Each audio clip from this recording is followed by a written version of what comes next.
बात करेंगे। जमुई में समृद्धि यात्रा के दौरान मुख्यमंत्री नीतीश कुमार के एक बयान ने बिहार की सियासत को गरमा दिया है। कार्यक्रम के दौरान उन्होंने डिप्टी सीएम सम्राट चौधरी के कंधे पर एक बार फिर से हाथ रखा और कहा, अब यही सब काम करेंगे।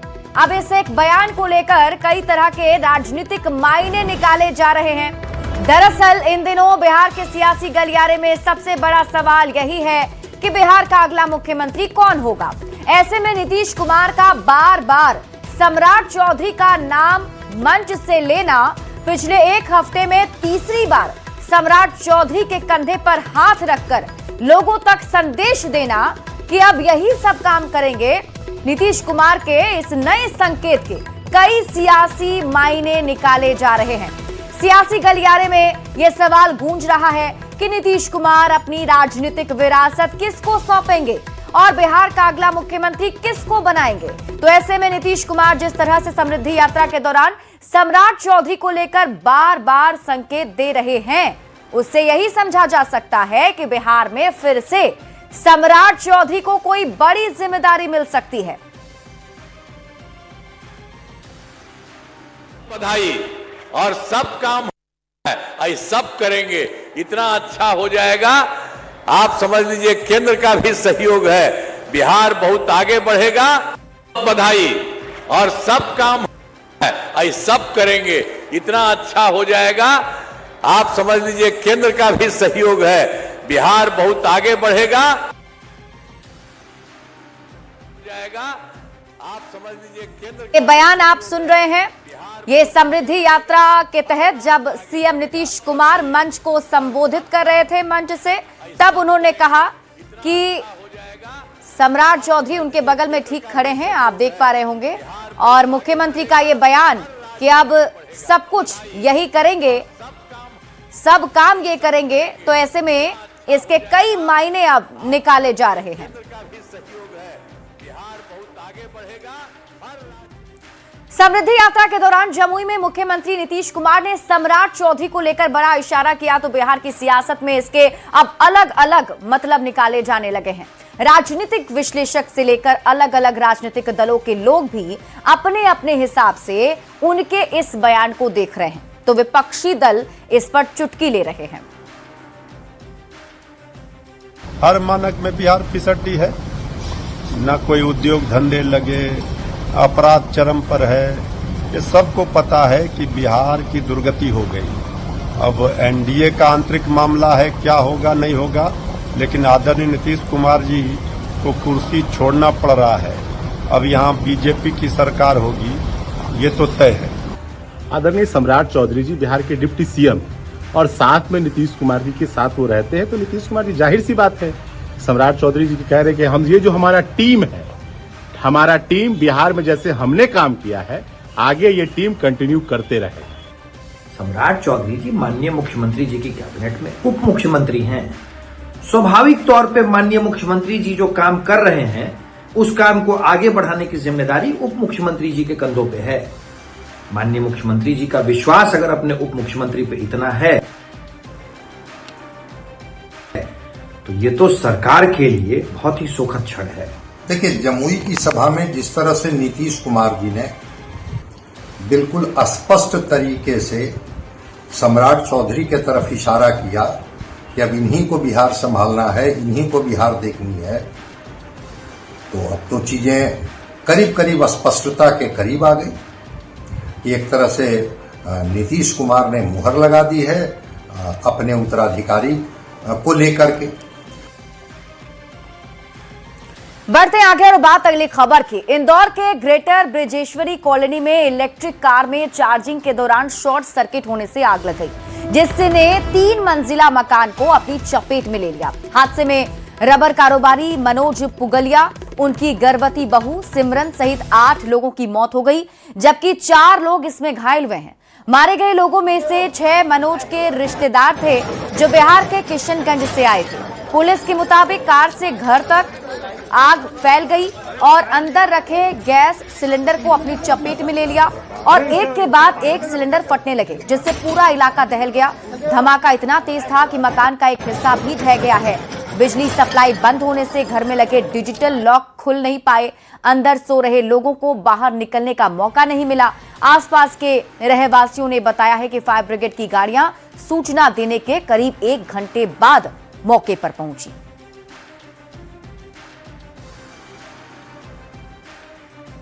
और ये तस्वीरें हम आपको दिखा रहे हैं। घटना की आप तस्वीर देखिए। 4 तस्वीरों के जरिए आप पूरे घटनाक्रम को समझ सकते हैं। घर में अचानक ये आग लगी। बताया जा रहा है कि कार चार्ज में लगा हुआ था और उसकी वजह से ये आग लगी है और ये आग पूरे घर को अपनी चपेट में बहुत भयंकर धमाका उठा था। बहुत ही भयंकर, मतलब कि गैस की टंकियां 3-4 गैस की टंकियां का धमाका भी अंदर से बहुत भयंकर धमाका उठा था। बहुत ही भयंकर, मतलब कि गैस की टंकियां 3-4 गैस की टंकियां का धमाका भी अंदर से निकाल के लाए अपन।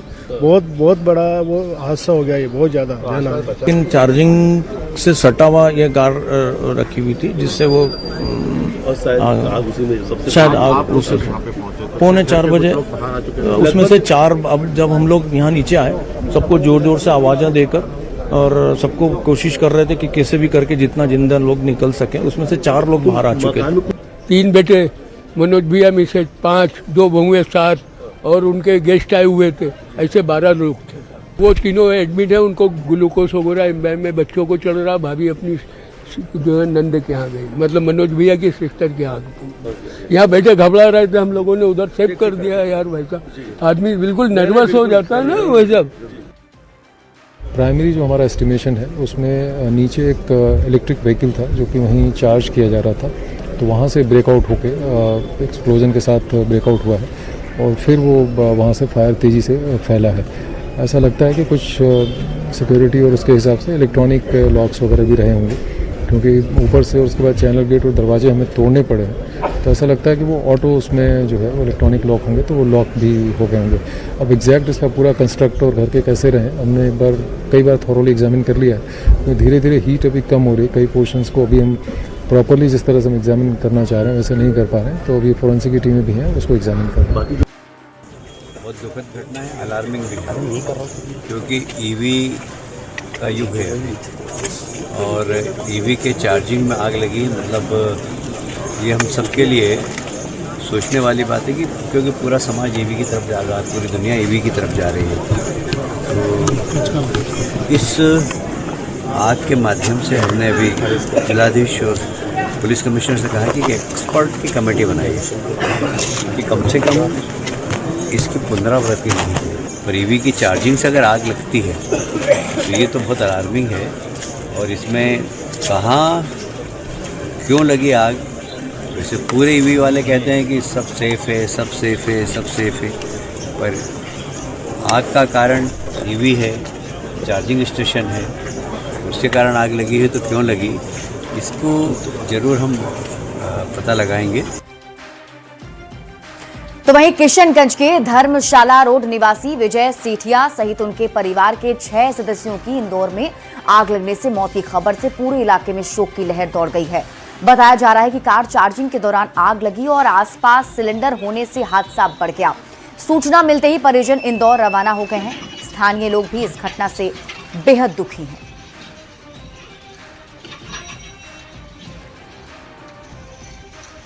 ऐसा हादसा हुआ है। तो इनके परिवार के सदस्य में उनका परिवार में बीजू भाई जी बोल के हैं, उनका पत्नी वो और उनका एक बेटा भी शायद डेट किए हैं और बहनों भी थे, वो भी शायद हादसे में गए। क्या करने गए थे? इलाज करवाने गए थे। उनका शायद कैंसर हुआ था। उनका कोई इलाज करवाने के लिए गए थे। ये हम लोग के पड़ोसी दुकानदार है। मनिहारी का कॉस्मेटिक का आइटम है इनका। यहाँ पे एक दुकान है, एक दुकान आगे में है, 2 दुकान है। तो मध्य प्रदेश के इंदौर में हुए अग्निकांड को लेकर पीएम मोदी ने एक्स पर पोस्ट कर लिखा है, अग्निकांड में जान माल की हानि से मैं अत्यंत व्यथित हूं। मृतकों के परिजनों के प्रति मेरी गहरी संवेदनाएं हैं। मैं घायलों के शीघ्र स्वस्थ होने की प्रार्थना करता हूं। पीएम एनआरएफ की ओर से प्रत्येक मृतक के परिजनों को 2 लाख रुपए की अनुग्रह राशि दी जाएगी। घायलों को 50,000 रुपए दिए जाएंगे।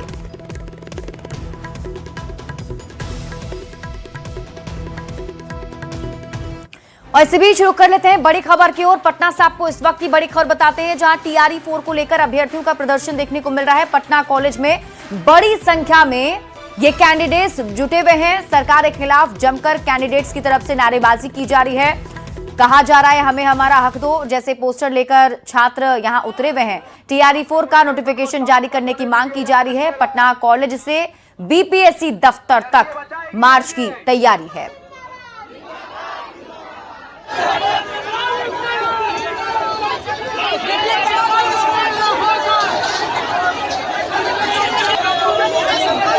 TRI-4 के सैकड़ों अभ्यर्थी एक बार फिर से सड़कों पर है। लगातार आंदोलन है कि नोटिफिकेशन जारी हो। हालांकि सरकार के द्वारा बराबर आश्वासन मिलता है, शिक्षा विभाग भी कर रही है, लेकिन मामला कहीं ना कहीं फंसता नजर आता है और फिर से आक्रोशित छात्र सड़कों पर है। संख्या देख सकते हैं, हजारों की संख्या में छात्र हैं और मांग सिर्फ एक है कि नोटिफिकेशन जारी हो। लगातार इस मांग को लेकर सड़कों पर उतर रहे हैं, आंदोलन कर रहे हैं, लेकिन कहीं ना कहीं जब समस्या का समाधान नहीं होता है तो छात्र परेशान हैं और इनकी परेशानी, ये संख्या इनकी परेशानी बता रही है। काफी संख्या में छात्र हैं जो अपनी परेशानी को लेकर सड़क पर उतरे हैं। आप देख सकते हैं खुद छात्र नेता दिलीप लगातार इन छात्रों की आवाजों को बुलंद कर रहे हैं और सिर्फ एक मांग है जो TRI-4 का जो नोटिफिकेशन है वो जारी हो, जिससे कि छात्रों की जो समस्या है वो कहीं ना कहीं खत्म होते दिखे। क्योंकि लगातार इनकी मांगे थी कि नोटिफिकेशन जारी हो TRI-4 की, और सरकार शिक्षा विभाग के द्वारा लगातार इन मांगों पर पूरी करने की बात की गई, लेकिन अभी तक नोटिफिकेशन जारी नहीं हुआ। लिहाजा छात्र अभी तक परेशान हैं और एक बार फिर से जो छात्र हैं वो सड़कों पर हैं, अपनी मांगों को लेकर सरकार के समक्ष सड़कों पर हैं, प्रदर्शन कर रहे हैं कि सरकार या नीतीश कुमार अब जबकि मुख्यमंत्री पद से इस्तीफा देंगे, मुख्यमंत्री पद को छोड़ेंगे, तो इन छात्रों की जो मांग है, ये मांग जो TRI-4 का नोटिफिकेशन है वो कम से कम जारी कर दें। क्योंकि जिस तरह से नीतीश कुमार ने युवाओं के लिए काम किया है और छात्र कह भी रहे हैं कि छात्रों का सम्मान है, नीतीश कुमार जाते जाते जो इनकी मांग है उन मांगों को पूरा कर दे। और संख्या बता रही है कि छात्र कितने परेशान है। न्यूज 18 के लिए पटना से धर्मेंद्र कुमार। तो हम आपको लगातार ये तस्वीरें भी दिखा रहे हैं और देखिए पहले से ही ये चेतावनी दी गई थी और अभ्यर्थियों की तरफ से कहा गया था कि वो प्रदर्शन करने के लिए पटना पहुंचेंगे अगर TRE-4 को लेकर नोटिफिकेशन जारी नहीं होता है। हालांकि अब अभ्यर्थियों की तरफ से मांग की जा रही है कि हमें हमारा हक दिया जाए और सरकार से यही मांग है कि TRE-4 का नोटिफिकेशन जारी जल्द से जल्द किया जाए। और अब ये तैयारी मार्च निकालने की है। BPSC दफ्तर तक अभ्यर्थियों का ये मार्च होना है। सरकार के खिलाफ जमकर नारेबाजी करते ये अभ्यर्थी सड़कों पर नजर आ रहे हैं। और इसी बीच आपको बड़ी खबर पटना से बताते हैं, जहां EOU ने भ्रष्ट लोक सेवक मनोज कुमार रजक के खिलाफ बड़ी कार्रवाई करते हुए 7 ठिकानों पर एक साथ छापेमारी की है। कार्रवाई में करीब 100 करोड़ रुपए की चल अचल संपत्ति का खुलासा हुआ है। EOU के ADG नैयर हसनैन खान ने बताया कि रेड के दौरान कई भूखंडों के कागजात और नेपाल में मकान से जुड़े दस्तावेज मिले हैं। चाय बागान और बिल्डरों के जरिए निवेश की भी जांच की जा रही है। मामले में आगे कार्रवाई जारी है।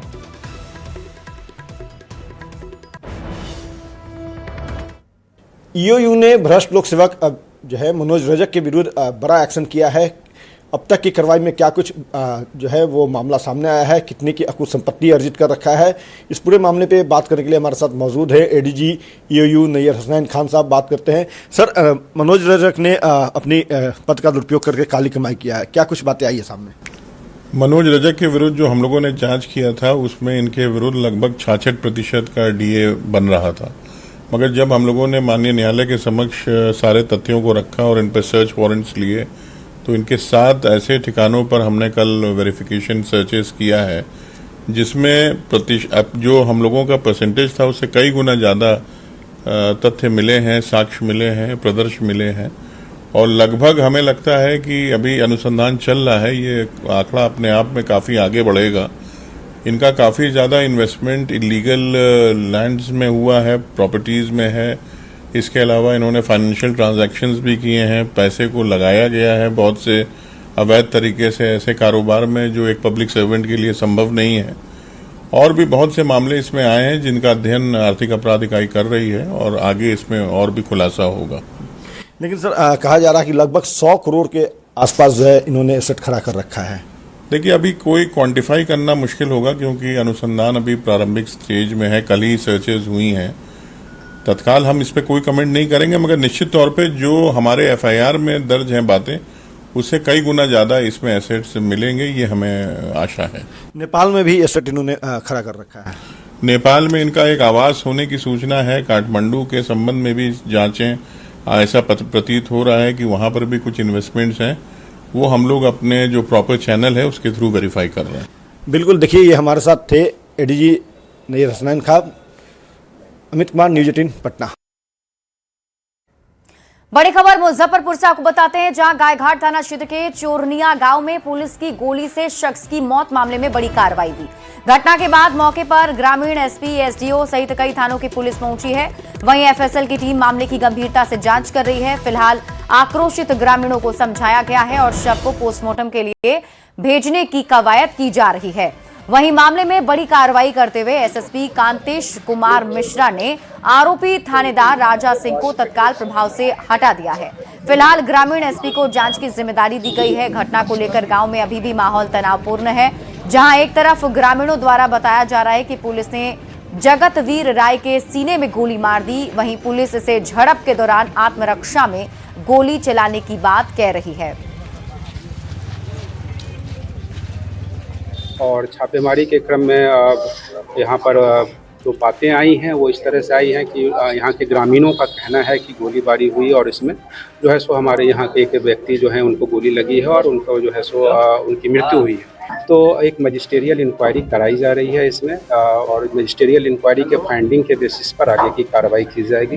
जो घटनाक्रम हुआ है, मृतक के परिवार के प्रति पुलिस की संवेदनाएं हैं। आधार पर थानाध्यक्ष गायघाट को भी सीनियर एसपी सर के द्वारा निर्देश मिला है कि उनको यहाँ से थानाध्यक्ष पद से हटाया जाए। जो एफएसएल की टीम है वो पहुंची है, उसके साथ ही इंक्वेस्ट रिपोर्ट भी साइन हो गई है और पोस्टमार्टम के लिए डेड बॉडी को भेजा जा रहा है। उसके जैसी जो रिपोर्ट आएगी उस हिसाब से उचित कार्रवाई की जाएगी। मुजफ्फरपुर के गायघाट थाना क्षेत्र के चोरनिया गांव में पुलिस की गोली से हुए एक शख्स की मौत मामले में फिलहाल लोग आक्रोशित तो हैं ही, लेकिन मौके पर तमाम बड़ी अधिकारी पहुंचे हैं। ग्रामीण एसपी, एसडीएम और एफएसएल की भी टीम पहुंची है, कई डीएसपी पे भी पहुंचे हैं। पूरे मामले की जांच तो चल रही है, लेकिन इसी बीच जो है अब जो नया अपडेट सामने आया है, फिलहाल शव को पोस्टमार्टम के लिए जो जगतवीर राय हैं जिनकी मौत हो गई है, और उनके शव को पोस्टमार्टम के लिए भेजा जा रहा है। और पूरे मामले में जो है बड़ी खबर निकलकर सामने आई है कि फिलहाल जो यहाँ के आरोपी जो थानेदार राजा सिंह हैं, जिन्हें गायघाट का थानेदार हाल ही में बनाया गया था, तो उन पर एक बड़ी कार्रवाई हुई है। उन्हें तत्काल गायघाट थाना से हटाया जा रहा है और इसको लेकर एसएसपी ने भी आदेश कर दिया है। अब तस्वीर देखिए, फिलहाल जो है यहाँ से शव को अब पोस्टमार्टम के लिए एसकेएमसीएच लेकर जाया जाएगा। और फिलहाल इस पूरे मामले की जांच जो है एफएसएल की टीम की है और ग्रामीण एसपी ने इस मामले को लेकर बड़ी जानकारी दी है कि इस मामले में जांच जो है वह की जा रही है। फिलहाल थानेदार जो राजा सिंह है उन्हें इस थाना से हटाया जा रहा है। वहीं उन्होंने यह भी बताया है कि यहाँ पर देर रात जो है छापेमारी करने टीम पहुंची थी और इसी दौरान जो है पुलिस और पब्लिक में झड़प जैसी स्थिति हुई थी और इसी दौरान जो है गोली चली थी और इसी को लेकर जो है एक शख्स की मौत की बात सामने आई थी। फिलहाल पूरे मामले की जाँच जो है वह चल रही है, लेकिन जो यहाँ पर इसको लेकर जो है कार्रवाई की बात करें तो एसडीएम पूर्वी यहाँ पर पहुंचे थे। उन्होंने बताया है कि पोस्टमार्टम रिपोर्ट आने के बाद भी इसमें विशेष अग्रतर कार्रवाई की जाएगी। फिलहाल यहाँ पर स्थिति को देखते हुए भारी संख्या में पुलिस बलों की तैनाती की गई है, एम्बुलेंस भी बुला लिया गया है, एफएसएल की टीम आई है, इसकी तमाम गंभीरता से इसकी जांच की जा रही है और हर तरफ जो है वह फोर्सेस को तैनात किया गया है ताकि विधि व्यवस्था को लेकर किसी तरीके की जो विधि व्यवस्था है उसको लेकर खराब स्थिति उत्पन्न न हो। हालांकि फिलहाल जो है पूरे मामले की जांच गंभीरता से की जा रही है, लेकिन जो सबसे बड़ा अपडेट है कि फिलहाल इस मामले में त्वरित कार्रवाई करते हुए थानेदार को यहां से हटा दिया गया है, जो गायघाट थाना वहां से हटा दिया गया और उनके निलंबन को लेकर अब जल्द ही जो एसएसपी हैं उनके तरफ से आदेश आने की भी संभावना है। हालांकि अभी तक निलंबन को लेकर किसी भी तरह का कोई अपडेट सामने नहीं आया है। मुजफ्फरपुर से न्यूज 18 के लिए प्रियांक सौरभ। और अगली खबर आपको मोतिहारी से दिखाते हैं, जहां चकिया थाना क्षेत्र के शिहोरवा में पुलिस मुठभेड़ में 2 कुख्यात अपराधी कुंदन ठाकुर और प्रियांशु दुबे को मार गिराया गया। इस कार्रवाई में एक जवान भी शहीद हुए हैं। पुलिस ने मामले में कुंदन ठाकुर के साले समेत उसके सहयोगी संत तिवारी और उसके बेटे उज्जवल कुमार को गिरफ्तार किया है। एसपी ने बताया कि कुंदन ठाकुर पर लूट और रंगदारी के कई मामले दर्ज थे। इलाके में उसकी दहशत खत्म होने से लोगों ने राहत की सांस ली है।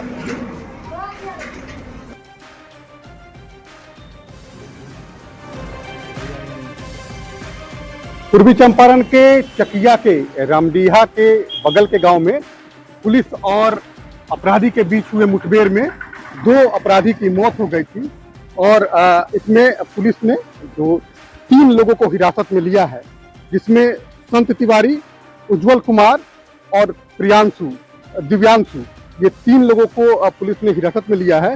जो कुंदन ठाकुर है उसके साले दिव्यांशु को भी हिरासत में लिया है। पुलिस को जानकारी मिली थी कि ये लोग कुंदन ठाकुर का सहयोग करते थे और महज छिछोड़ेपन और हीरोबाजी के चक्कर में 2 अपराधी ने कि जिस तरह से पुलिस को चुनौती दी थी, पुलिस ने चुनौती को स्वीकार किया और पुलिस ने दोनों अपराधी को ढेर कर दिया।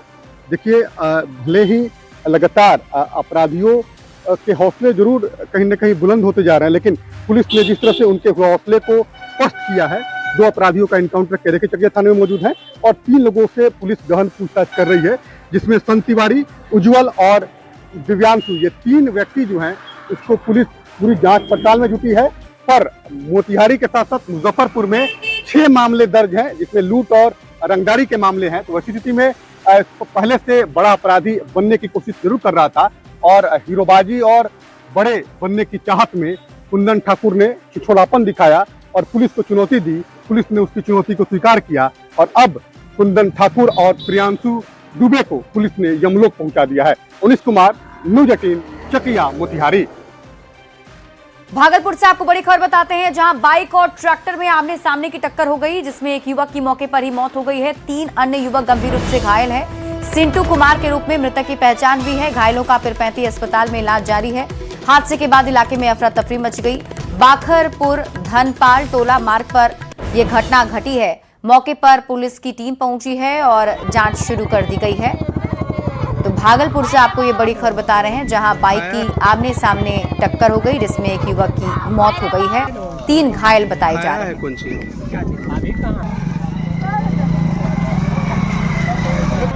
बाइक पे 4 लड़का सवार थे। इस घटना स्थल पे जो डेड बॉडी हो गया, उस लड़का का नाम है सिंटू कुमार, प्रकाश मंडल के लड़के हैं और जो कि 3 को रेफर किया गया है फिलहाल अभी पीरपैंती अस्पताल, जिसमें कि एक संतोष मंडल का लड़का का नाम है गोलू कुमार और एक संजय मंडल का लड़का का नाम है रवि कुमार और एक भीम मंडल का लड़का का नाम है नितिन कुमार। बड़ी खबर आपको बताते हैं, एलपीजी गैस सिलेंडर को लेकर पटना में छापेमारी और एसडीएम ने कैफे को सील कर दिया है। कंकड़बाग के डाउनटाउन कैफे को सील किया गया है। दरअसल घरेलू सिलेंडर बरामद होने पर कार्रवाई हुई है। आपूर्ति पदाधिकारी को केस दर्ज करने का आदेश भी दे दिया गया है।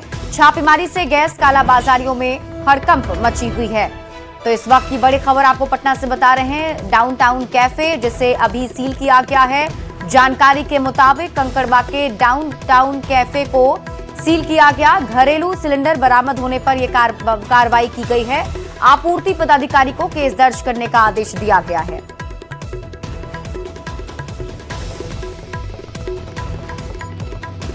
बाढ़ से बड़ी खबर है, जहां रसोई गैस सिलेंडर को लेकर छापेमारी की गई। मोकामा के होटल में छापेमारी हुई है। एसडीएम एसडीओ ने छापेमारी की। 3 घरेलू गैस सिलेंडर जब्त किया गया है।